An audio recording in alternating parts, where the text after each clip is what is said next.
Hello साथियों, आप सभी को मेरा प्यार भरा नमस्कार। कैसे हैं आप सब? उम्मीद करते हैं अच्छे होंगे और आप लोग का पढ़ाई लिखाई खूब बढ़िया से चल रहा होगा। अगर आप भी बिहार बोर्ड मैट्रिक परीक्षा 2025 में शामिल हो रहे हो तो यह वीडियो आपके लिए महत्वपूर्ण है, क्योंकि आज हम लोग पढ़ने वाले हैं गणित का मोस्ट वीवीआई ऑब्जेक्टिव प्रश्न। ठीक है, यह प्रश्न क्वेश्चन बैंक से लिया गया है। 2011 से लेकर 2024 तक का सभी प्रश्न लिए हैं और यही प्रश्न 1 से 12 आएगा। देखिए, क्वेश्चन बैंक से 100% प्रश्न आता है। ठीक है, तो आप लोग क्वेश्चन बैंक को अच्छे से हल कर लीजिए। ठीक है, किसी भी पब्लिकेशन को यही प्रश्न आएगा और जल्दी देख लीजिए पूरा। अगर आप लोग वीडियो पे नए हैं तो वीडियो को लाइक कर लीजिए, अपने दोस्तों को भी शेयर कर दीजिए और चैनल को सब्सक्राइब भी कर लीजिए। देखते हैं पहला ऑब्जेक्टिव प्रश्न। ठीक है, देखिए यह मेरा चौथा या पांचवा वीडियो है, तो आप लोग सभी वीडियो को जरूर देख लीजिएगा। जब पहला प्रश्न है कि निम्नलिखित में से कौन सी परिमेय संख्या है। तो परिमेय संख्या क्या होता है? जिसका वर्गमूल निकलेगा वो होगा परिमेय संख्या, जिसका वर्गमूल नहीं निकलेगा वह क्या हो जाएगा? अपरिमेय संख्या। जैसे कि आप लोग को पता होगा पाई क्या है, तो पाई अपरिमेय है तो यह भी नहीं होगा। रूट 2 क्या है, तो अपरिमेय है, इसका वर्गमूल नहीं निकलेगा। रूट 7 का भी वर्गमूल नहीं निकलेगा तो अपरिमेय है। तो रूट 9 इसका क्या हो जाएगा? आंसर होगा। परिमेय पूछेगा तो रूट 9 का वर्गमूल कितना होता है? 3 होता है। तो एक का ऑप्शन नंबर क्या हो जाएगा? डी होगा। देखते हैं 2 नंबर प्रश्न, जिसका भी आपको आंसर आता होगा आप लोग कमेंट में जरूर आंसर बताइए, कोशिश कीजिए। ठीक है, इससे होगा क्या? आपका कॉन्फिडेंस बढ़ेगा। देखते हैं 2 नंबर प्रश्न। 2 नंबर प्रश्न है कि निम्नलिखित में से कौन सी अपरिमेय संख्या है। तो अपरिमेय पूछा गया है तो हम क्या बोले? जिसका वर्गमूल निकलेगा वो होगा परिमेय संख्या और जिसका वर्गमूल नहीं निकलेगा वो क्या होगा? अपरिमेय संख्या। जैसे देखिए यहाँ पे रूट 9 का वर्गमूल निकलेगा कितना होगा? 3, तो क्या है? परिमेय संख्या, क्योंकि हमको अपरिमेय पूछा गया है। यहाँ देखिए रूट 20 का वर्गमूल नहीं निकल रहा है तो क्या हो जाएगा? यही होगा आंसर, अपरिमेय होगा। ठीक है, 2 का ऑप्शन नंबर बी होगा। जैसे कि देखिए रूट 25 है, रूट 25 का वर्गमूल कितना होगा? 5 होगा और रूट 49 का वर्गमूल कितना हो जाएगा? 7 होगा। ठीक है, तो अपरिमेय पूछा गया है तो इसका ऑप्शन नंबर क्या हो जाएगा? बी होगा 2 का। देखते हैं 3 नंबर प्रश्न। आप लोग चैनल को सब्सक्राइब कर लीजिए, क्योंकि हम बहुत जल्द लाइव क्लास देने वाले हैं बिहार बोर्ड के लिए और आपको लिए अच्छी बात होगा। देखिए 3 नंबर प्रश्न, निम्नलिखित में से कौन सी अभाज्य संख्या है। तो अभाज्य संख्या क्या होता है? वैसी संख्या जिसमें एक और स्वयं के अलावा किसी और संख्या से भाग नहीं लगे, उसे क्या कहते हैं? अभाज्य संख्या। तो यहाँ देखिए 8 है, 8 में देखिए क्या होगा? 1 से भी लगेगा, 2 से भी लगेगा और 4 से भी लगेगा और 8 से भी लगेगा। ठीक है, तो अभाज्य संख्या क्या बोले? एक और स्वयं के अलावा किसी और संख्या से भाग नहीं लगे तो क्या होगा? अभाज्य संख्या। लेकिन 8 क्या है? भाज्य संख्या, तो 8 इसका आंसर नहीं होगा। ठीक है, देखते हैं 9। देखते 9 एक मतलब 1 से भी लगेगा, 3 से भी लगेगा, 9 में 9 से भी लगेगा, तो यह भी क्या है? भाज्य संख्या, न कि अभाज्य संख्या है। ठीक है, जैसे कि 11 देखिए 11 में या तो 1 से भाग लगेगा या 11 से लगेगा, किसी और संख्या से भाग नहीं लगेगा। ठीक है, तो यह क्या हो जाएगा? अभाज्य संख्या। 3 का ऑप्शन नंबर क्या हो जाएगा? सी होगा। देखते हैं 4 नंबर प्रश्न।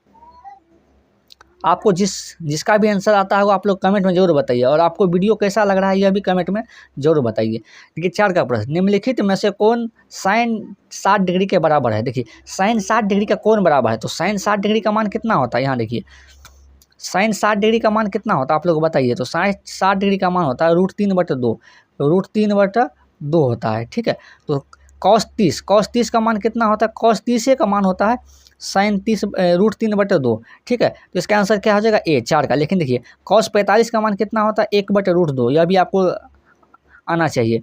कॉस 60 का मान कितना होता है? 1/2। ठीक है, और टेन 60 डिग्री का मान कितना होता है? √3।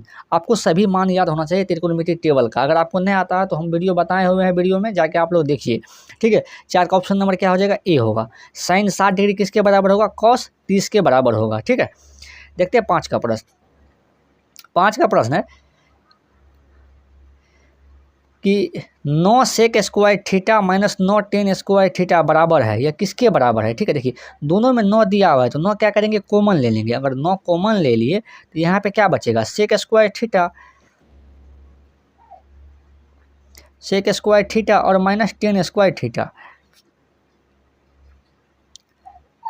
ठीक है, तो 9 गुना देखिए sec square theta minus tan square theta बराबर फॉर्मूला कितना होता है? 1 होता है। तो 9 गुना 1 कितना हो जाएगा? 9 होगा। ठीक है, तो 5 का ऑप्शन नंबर क्या हो जाएगा? बी होगा। देखते हैं 6 नंबर प्रश्न। 6 का प्रश्न है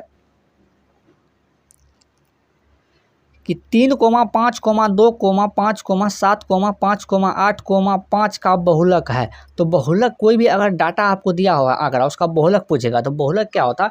वैसी संख्या जो सबसे अधिक बार रिपीट हो उसे क्या कहते हैं? बहुलक कहते हैं। जैसे यहाँ पे देखिए 2 लिखा हुआ है तो 2 कितने बार रिपीट हुआ? 1 बार। ठीक है, जैसे कि यहाँ पे 3 लिखा हुआ है, 3 कितने बार रिपीट हुआ? एक बार हुआ है। जैसे 5 लिखा हुआ है, 5 कितने बार रिपीट हुआ? 1, 2, 3 और 4 बार रिपीट हुआ है। 8 कितना बार रिपीट हुआ है? 8 हुआ 1 बार रिपीट हुआ है। ठीक है, तो हम क्या बोले, बहुलक परिभाषा होता है वैसी संख्या जो सबसे अधिक बार रिपीट हो उसे क्या कहते हैं, बहुलक कहते हैं। 5 कितना बार रिपीट हुआ है, 4 बार, इसका बहुलक कितना हो जाएगा, 5 होगा। 6 का ऑप्शन नंबर क्या हो जाएगा, सी होगा। ठीक है, आप लोग कमेंट करके जरूर बताइए कि आपको वीडियो कैसा लग रहा है। तो आगे आप लोग किस पे वीडियो चाहते हैं यह भी बताएं। देखते हैं 7 नंबर प्रश्न। 7 का प्रश्न है, किसी घटना की प्रायिकता नहीं होती है, किसी घटना की प्रायिकता नहीं होती, ये पूछा गया। देखिए आप मेरी बात को देखिए, निश्चित अगर कहेगा आपको अनिश्चित घटना, तो अनिश्चित घटना की प्रायिकता कितना होता है, 0 होता है। निश्चित घटना की प्रायिकता कितना होता है, 1 होता है। प्रायिकता का मान कभी भी 0 से छोटा नहीं होगा और प्रायिकता का मान कभी भी 1 से बड़ा नहीं होगा। प्रायिकता का मान 0 और 1 के बीच में होगा और प्रायिकता का मान कभी भी माइनस में नहीं होगा। ठीक है, प्रायिकता का मान कभी भी माइनस में नहीं होगा, ये ध्यान रखिएगा आप लोग। तो कह रहा है किसी घटना की प्रायिकता नहीं होती है, तो नहीं होता है कभी भी, हम क्या बोले, माइनस में नहीं होता, तो -1 होगा आंसर। 7 का ऑप्शन नंबर क्या हो जाएगा, डी होगा।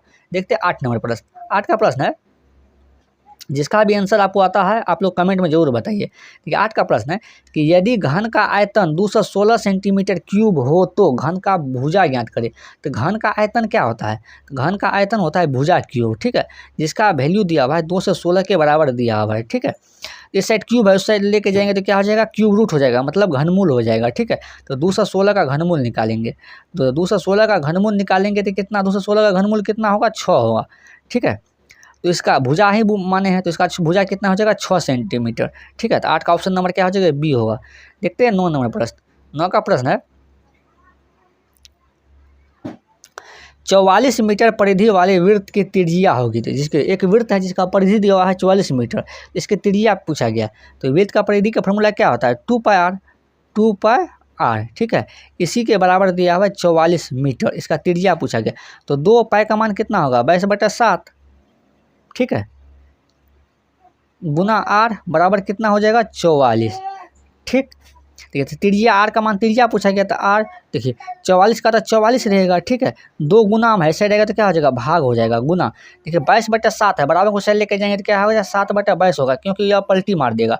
तो 22 से काटते हैं, देखो 22 दूनी का 44 और 2 से 2 कट गया। ठीक है, तो आर का मान कितना हो गया, 7 मीटर। 9 का ऑप्शन नंबर क्या हो जाएगा, बी होगा। देखते हैं 10 नंबर प्रश्न। 10 का प्रश्न है, 10 का प्रश्न है, किसी घटना की प्रायिकता का अधिकतम मान होगा। तो देखिए प्रायिकता का, किसी भी प्रायिकता का अधिकतम मान कितना होता है, 1 होता है। ठीक है, तो 10 का ऑप्शन नंबर क्या हो जाएगा, ए होगा, बी होगा। देखिए अगर न्यूनतम पूछता है, यहाँ पे लिखा न्यूनतम, न्यूनतम कितना होता है, 0 होता है। ये आप लोग ध्यान रखिए, अधिकतम 1 होता है और न्यूनतम कितना होता है, 0 होता है। प्रायिकता का मान कभी भी 1 से बड़ा नहीं होगा और प्रायिकता का मान कभी भी 0 से छोटा नहीं होगा। ठीक है, और प्रायिकता का मान कभी भी माइनस में नहीं होगा, यह भी आप लोग ध्यान रखिएगा। 10 का ऑप्शन नंबर बी होगा। देखते हैं 11 नंबर प्रश्न। 11 का प्रश्न है कि प्रथम 3 सम संख्याओं का माध्य होगा। तो प्रथम 3 सम संख्याओं का माध्य क्या होगा, यह पूछा। माध्य क्या होता है, कुल प्रेक्षणों का योग बटे कुल प्रेक्षणों की संख्या। तो प्रथम 3 सम संख्या क्या है, 2 होगा, 4 होगा और 6 होगा। ठीक है, इसको जोड़ेंगे, 2 + 4 + 6 बटे कितना हो जाएगा, 3। ठीक है, 6 4 10 2 12 और 12 में अगर 3 से भगा देंगे कितना हो जाएगा, 4 बार में कटेगा। कितना बार में कटेगा, 4 बार में। ठीक है, तो 11 का ऑप्शन नंबर क्या हो जाएगा, सी होगा। देखते हैं 12 नंबर प्रश्न। 12 का प्रश्न है कि मूल बिंदु का निर्देशांक होता है। तो मूल बिंदु का निर्देशांक क्या होता है, 0,0 होता है।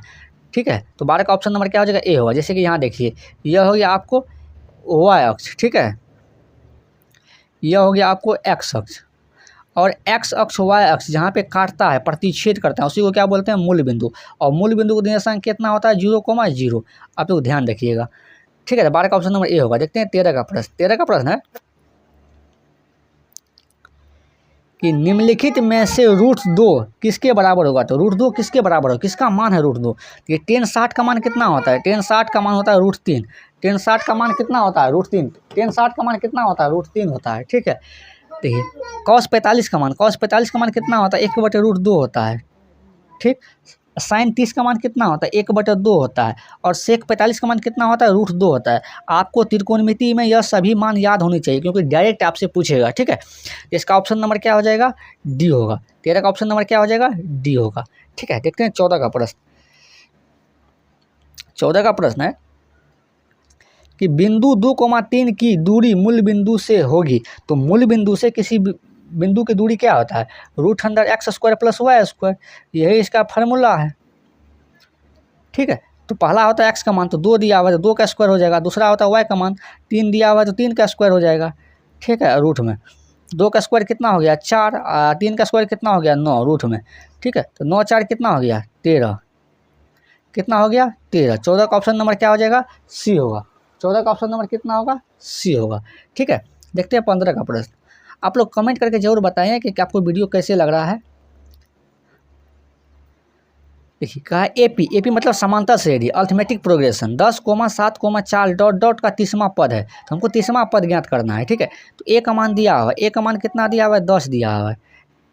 ठीक, अब देखिए डी का मान, डी का मान कितना, तो द्वितीय पद माइनस प्रथम पद, द्वितीय पद है यहाँ पे 7 और माइनस प्रथम पद है 10, 7 में से 10 घटेंगे कितना हो जाएगा -3। ठीक है, और एन का मान दिया हुआ है, एन का मान कितना दिया हुआ है 10। तो ठीक है, तो 30वां पद बराबर क्या होगा, तो एन 10वां पद बराबर फॉर्मूला क्या होता है, एन बराबर फॉर्मूला होता है A plus N minus 1 into D. ठीक है, 30वां पद पूछा गया ए 30 बराबर कितना हो, ए का मान कितना है यहाँ पे, ए का मान है 10 प्लस एन का मान कितना है 30 और माइनस कितना हो जाएगा 1 इंटू डी का मान कितना हो गया -3। ठीक है, तो 10 होगा प्लस 30 में से 1 गया 29 और गुना कितना हो जाएगा -3। ठीक, 10 प्लस गुना माइनस, माइनस कितना हो गया 87। ठीक है, 10 में से 87 घटाएंगे तो कितना हो जाएगा -77, माइनस का कितना हो जाएगा 77। 15 का ऑप्शन नंबर बी। देखते हैं 16 नंबर प्रश्न। 16 का प्रश्न है कि सभी वर्ग होते हैं, तो सभी वर्ग क्या होते हैं समरूप होते हैं। ठीक है, समरूप का मतलब होता है कि रूप में समान। ये सभी वृत्त होते हैं, सभी वृत्त भी समरूप होते हैं, सभी आयत भी समरूप होते हैं, सभी समकोण त्रिभुज भी समरूप होते हैं। आप लोग ये ध्यान रखिएगा। 16 का ऑप्शन नंबर क्या हो जाएगा ए होगा। देखते हैं 17 का प्रश्न।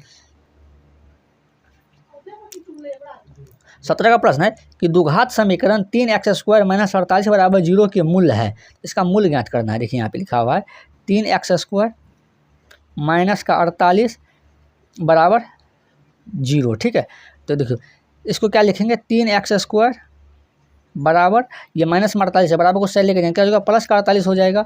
3 गुना हम उस साइड लेके जाएंगे तो क्या हो जाएगा भाग हो जाएगा। तो x² बराबर कितना हो जाएगा 48/3। ठीक है, और x² बराबर कितना हो जाएगा 48 में 3 से भगा देंगे कितना हो जाएगा 16। ठीक है, देखिए इस साइड स्क्वायर में उस साइड जाएगा तो क्या रूट हो जाएगा, तो x बराबर कितना हो जाएगा +- ठीक है, x बराबर कितना हो जाएगा +- 4। 16 का वर्गमूल 4 निकलेगा। इसका मतलब क्या हुआ कि x बराबर x का 2 मान निकलेगा, एक तो x का मान +4 निकलेगा और एक x का मान -4 होगा। तो +4 -4 कहाँ है, देखिए ऑप्शन नंबर सी में है, -4 और +4 हुआ है। किसी को पहले किसी को बाद में लिख सकते हैं, कोई फर्क नहीं पड़ेगा। 17 का ऑप्शन नंबर क्या हो जाएगा सी होगा। देखते हैं 18 का प्रश्न। 18 का प्रश्न है एक रेखिक समीकरण का घात होगा, तो एक रेखिक समीकरण का घात कितना होगा 1 होगा। ठीक है, 18 का ऑप्शन नंबर क्या हो जाएगा सी होगा। देखते हैं 19 का प्रश्न। 19 का प्रश्न है